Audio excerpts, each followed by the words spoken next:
All right, guys. Hey, today we're going to cover this situation right here. We're going to have some fun with it. What do I mean by that? I'm going to cover up 2 to 3 shots from both sides. This is an 8-ball situation. Have a look. Okay, you can see the 8 is not in the pocket, and the cue ball and the 11 are just off the rail, pretty much straight on. All right, so I'm going to cover what to do for high ball, so there's only one on the table, and what to do for the 8-ball for multiple shots. Okay, I'll leave it uncut so you can see what misses I might have, and you can kind of see the percentage of those shots. And let's get into it. All right. So first off, why would a situation like this occur? Well, multiple reasons. If you're on the 8-ball, you might have just overhit your shot, crept in behind the 11 by accident. It happens. If you were high ball, maybe you had to go up and down and you ended up getting on the wrong side of the 11. It happens, even to the best of us, guys. It happens. So, first situation, if we are on the 8-ball, well, it's a pretty easy jump shot, okay? I'll show you a kick shot or two after, but this is a pretty straightforward jump shot with pretty high odds. Okay, let's just line this up, concentrate a little bit here. Okay, so we missed that one. So let's adjust, make a little adjustment.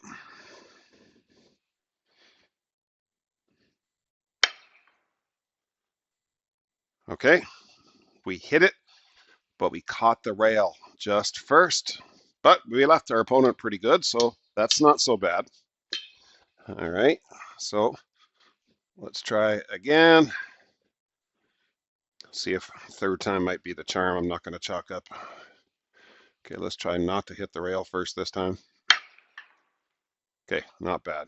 All right, so 2 out of 3 were pretty good. One made it, one we had a good leave, and one we gave up ball in hand and sold out. So let's get into a kick shot. All right, well, the best kick shot, in my opinion, is to probably go out a little bit wide with a bit of a masse to bring it back in to hit the 8. Yes, you could sell out. If you miss it, it's game over. So better to get a little too much spin than too little. All right, right here. So I'm going to elevate about 45 degrees here. Oh, first try. All right, let's try it again just to see how we do on it. Okay. Oh, better chalk up. All right. All right, we hit it, and we would have left our opponent a bank shot. All right, so not so bad. We'll try it once more.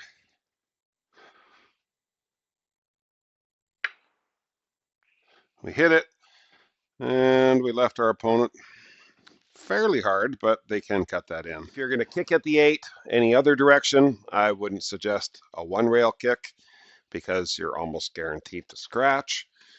A 2-rail kick is possible. It still is a risk of scratching.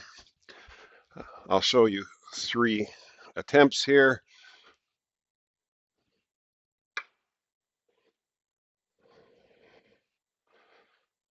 Oh, we just missed it.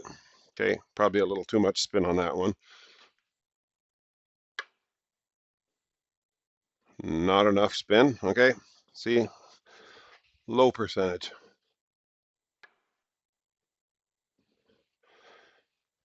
And close. One more try. I wouldn't recommend this.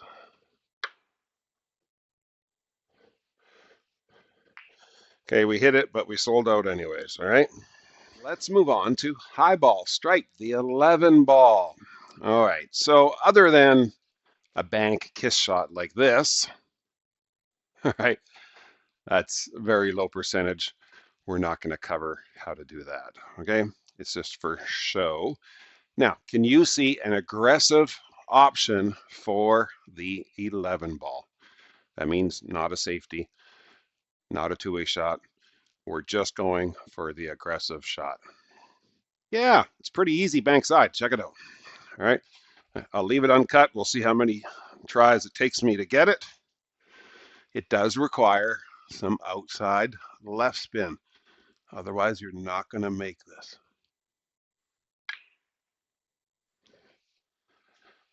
Oh, right off the nipple of the pocket. Okay, so I went a little wide that time, which is actually hard to do. Okay, let's try it again.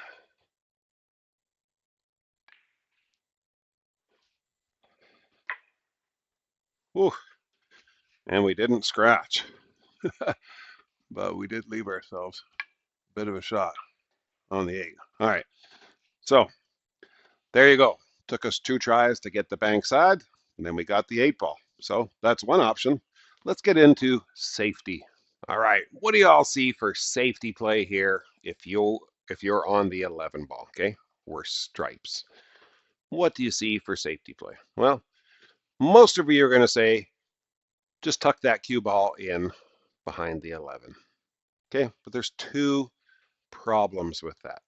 They're both off of the rail. So something has to hit the rail after contact. So what you don't want to do is this. If you overhit this just a little bit, you open up a shot and you sell out, okay? So, and what you also don't want to do is push the 11 into the 8 like this, okay? Now, some of you might say, well, that's a good safety, Big Al. He doesn't have a shot on the 8. Yeah, but you don't have a shot on the 11 either, okay? So you just screwed up your ball to screw up your opponent. Not good. Right now, the 8 ball has the advantage. So if I was on the 8 ball now, I would probably just give up ball in hand, okay? And we'd let our opponent do something on the 11. There's not much of a safety now because the 8's in the pocket. I might just, if I was the 11, I'd probably just try to play another shot into the 8 ball. Okay, like that. Now, if I'm the 8 ball, I'm just going to give up ball in hand again to my opponent. And now their options are getting a little slimmer. They're going to have to keep doing that. And eventually they're not going to be able to because they're going to sink the 8 ball. Okay. So right now, the advantage is on the 8 ball. They have the advantage to win this game. Eventually, the person on the 11 is going to have to do a or like they're going to have to bank or chip the 11 ball out. It's going to be hard because there's not a safety shot for the 8. Now, if the person on the 11 says, here, you have ball in hand, well, then you do have a shot on the 8. It's not easy, but you might be able to. It's not hard. It's almost become a stalemate right now, but you might be able to do a shot like this.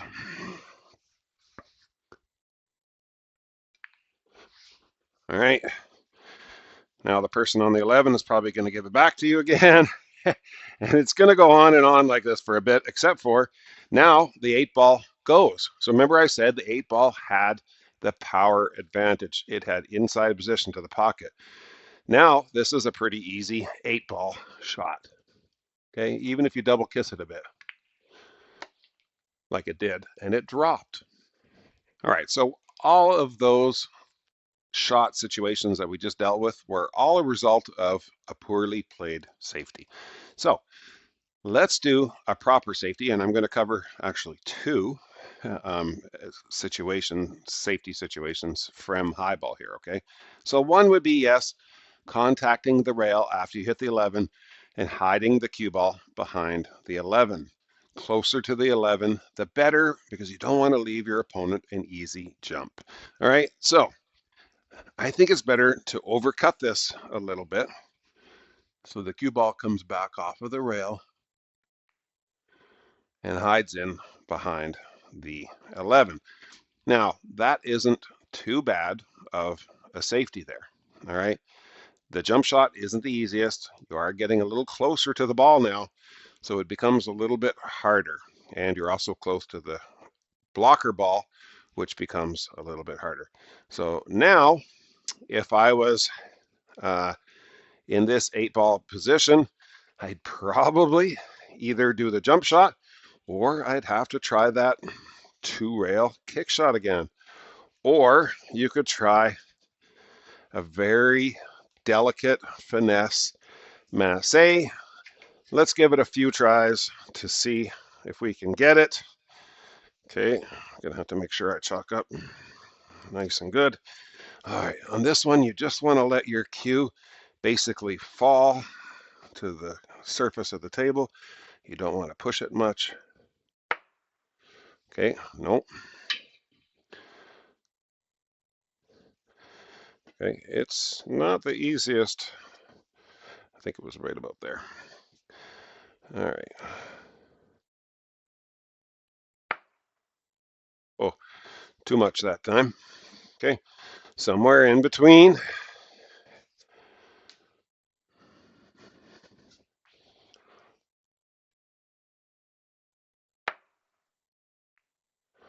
All right, you can see we hit it. Did take us 3 tries to get it. We didn't make it, so yeah, we sold out the game. All right, so that is a good safety if you are high ball. Can you kick at that with this on the rail? Well, pretty hard because the nipple of that pocket is kind of right in your way, so you do have to play a touch of right spin. And so you can miss it. I think we're about there. Oh, miscued. One more try. Oh, okay. We hit it with about a half a tip of right spin, and we sold out. All right. So again, that was a good safety that we played on the 11. However, it can be easily screwed up. All right. I found it best to overcut that 11 so the cue ball comes off the rail a little bit, tucks in behind the 11. That's the easiest way to make rail contact. All right. And like I said, don't be pushing this 11 into the 8. The 8 is going to have inside position and it's going to have the advantage of a safety battle. All right. So let's get into another safety option. I actually like this safety just as much as that other one, if not more, especially if you're playing a medium, intermediate type player. This is a great safety. Hit the 11 about a quarter ball, bring the 11 into this zone here, and bring the cue ball over here. This is not really cuttable. It is if you do a specialized back cut, but it's not cuttable normally if you get the cue ball in this zone over here. Okay, so the most important part about this is getting the right amount of contact with the right amount of weight and make sure you leave the cue ball over here. Okay, the 11 ball should end up taking away the natural kick. Okay, so do you see that there? Now, that is a pretty good position. Now, for me, there's 2 shots here. Um, if I was on the 8 ball, I would just cut this in because I'm pretty good at these. Okay, I'm just going to come off that rail, do a bit of a back cut. And you know what, guys? Even if I miss it, as long as I don't miss the ball altogether, all right? But if I miss the shot, the cue ball's still going to come down here. I'm going to leave my opponent fairly hard, okay? It's going to be a safe leave. All right, so let's just make this. See that? But even if that 8 ball stayed up, that's a pretty good leave, right? All right, so let's check out another option. Right, so let's do that safety again from scratch. Hit about a quarter ball. All right. So there is another aggressive option, and that is calling the 8 ball here. And it can be a two-way shot as long as that 11 is off the rail enough. And I think it is just barely. We should be able to bring that cue ball back down to this rail. And we'll call the 8 in this corner. We're going to be applying uh, some bottom left, cutting it at about 1/8 of a ball.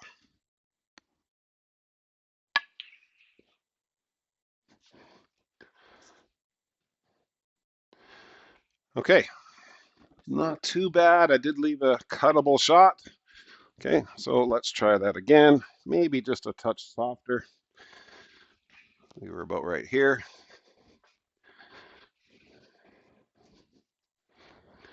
All right.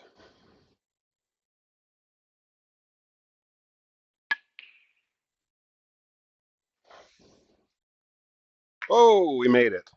And we got the cue ball on the rail. It's a pretty decent lead, okay?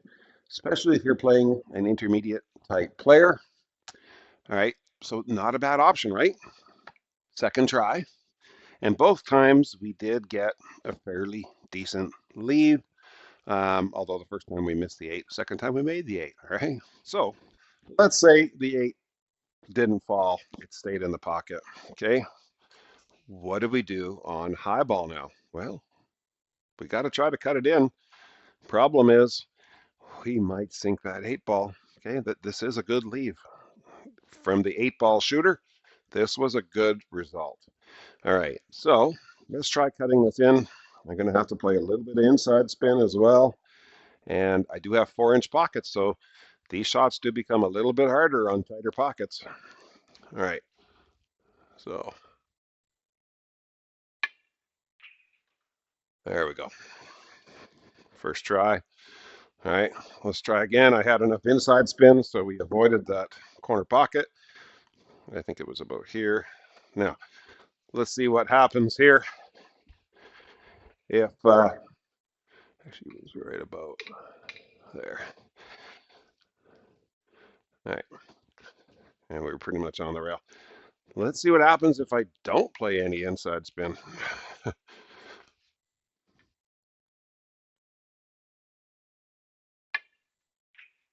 Well, first of all, I overcut it.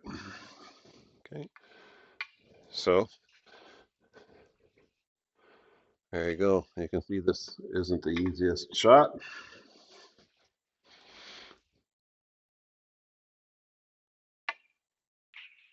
There we go. See, got all 3 of them. No inside spin on that shot. But that's why I said it basically was lined up to sink the 8 ball or to scratch if the 8 wasn't there. If the 8 was over here, I probably would have just scratched right in the pocket. So yeah, I had to play the inside spin to bring the cue ball more narrow. All right. And generally, sometimes those shots are actually a little bit easier with some inside spin. The deflection actually helps you to cut the ball finer. All right. So that was some ins and outs of how to play that situation from both sides. All right. Because that kind of stuff comes up all the time in 8 ball. All right. So hope you enjoyed the lesson, the scenarios, the shots, and hey, we'll see you at the next lesson.